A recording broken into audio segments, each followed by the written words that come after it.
Bonjour, bonjour. On y va pour un nouveau tour. Mais attention, ma coquine, il ne faut pas nous rouler dans la farine.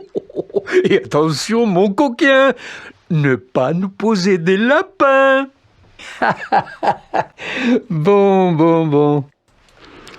L'histoire qu'on va vous raconter s'appelle L'ours et le concert de la petite ours.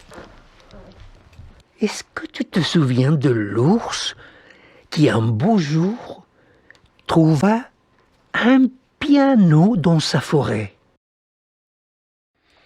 Ah oui, tu te souviens. Oui, c'est lui qui est parti pour la grande ville où il devint une vraie star. Sur scène, tous ses rêves se réalisèrent. Mais, peu à peu, les choses changèrent. Les pianos n'étaient plus aussi beaux. Les scènes se firent plus petites et les applaudissements moins nombreux. Alors, un jour, l'ours décida de rentrer chez lui. Il reprit sa vie d'avant dans la forêt. Ce ne fut pas toujours facile.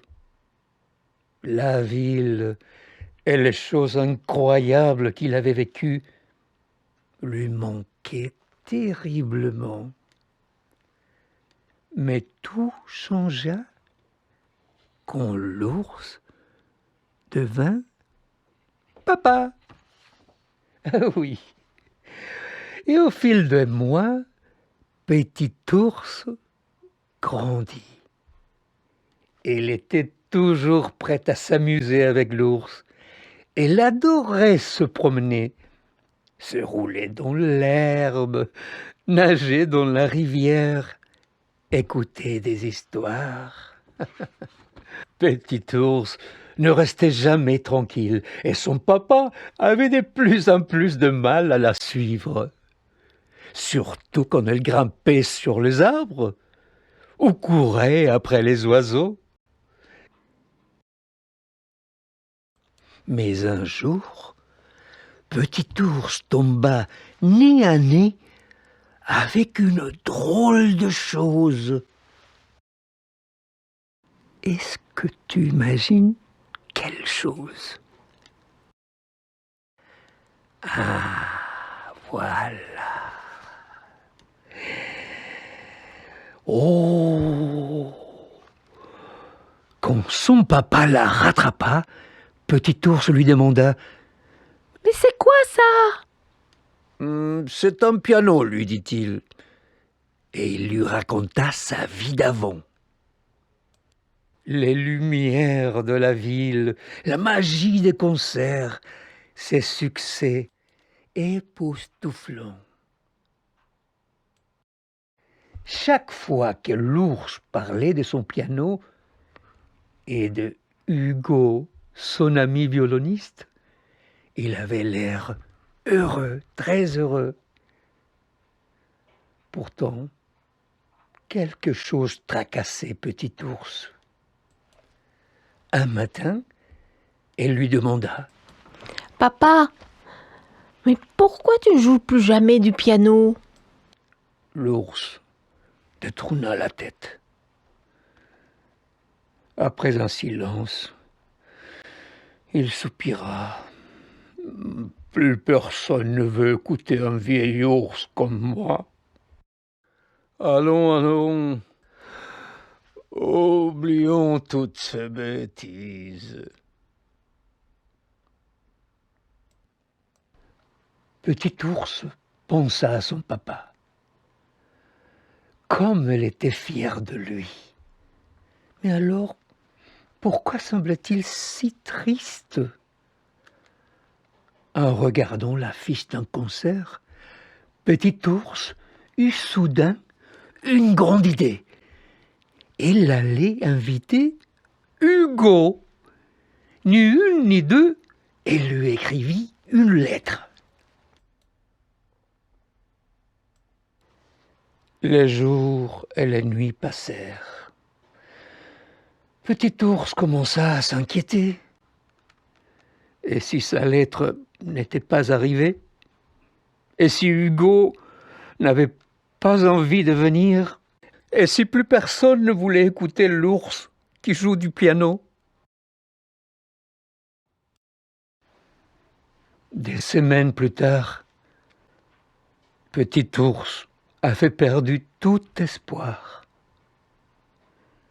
Mais un après-midi, alors qu'elle faisait la sieste tout contre son papa, elle entendit un drôle de bruit. Elle tendit l'oreille. Oh, mais elle n'avait encore rien entendu de pareil. « Mais c'est quoi ça ?» demanda Petit ours à son papa. Sans un mot, l'ours avança dans la forêt, guidé par le son. Oh, c'est de la musique, de la belle et magnifique musique. Plus il s'enfonçait dans la forêt, plus la musique se rapprochait. Soudain, ils frissonnèrent de toutes leurs pattes.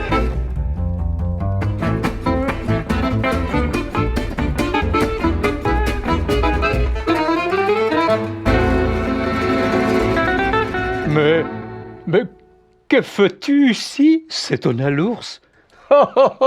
Dès que j'ai lu la lettre de Petit ours, je me suis mis en route pour la forêt, expliqua Hugo. Et tous les musiciens que tu as inspirés ont voulu m'accompagner. Voici, venu de 4 coins du monde, le tigre et sa guitare, la biche son kazoo, le renard son harmonica, le lion et sa flûte, le hibou et son banjo, le crocodile sa harpe. La seule personne qui manque à notre orchestre, dit Hugo, c'est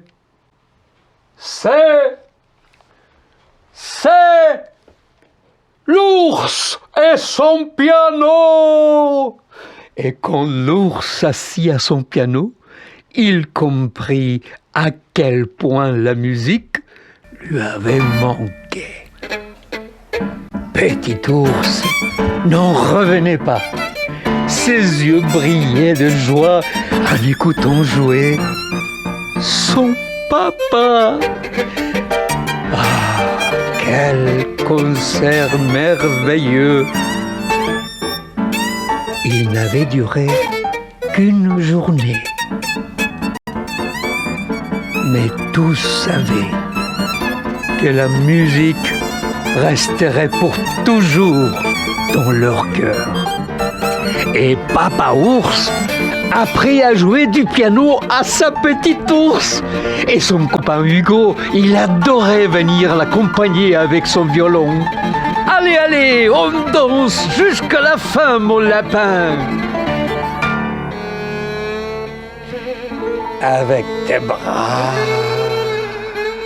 avec tes mains. Et maintenant, avec tes pieds.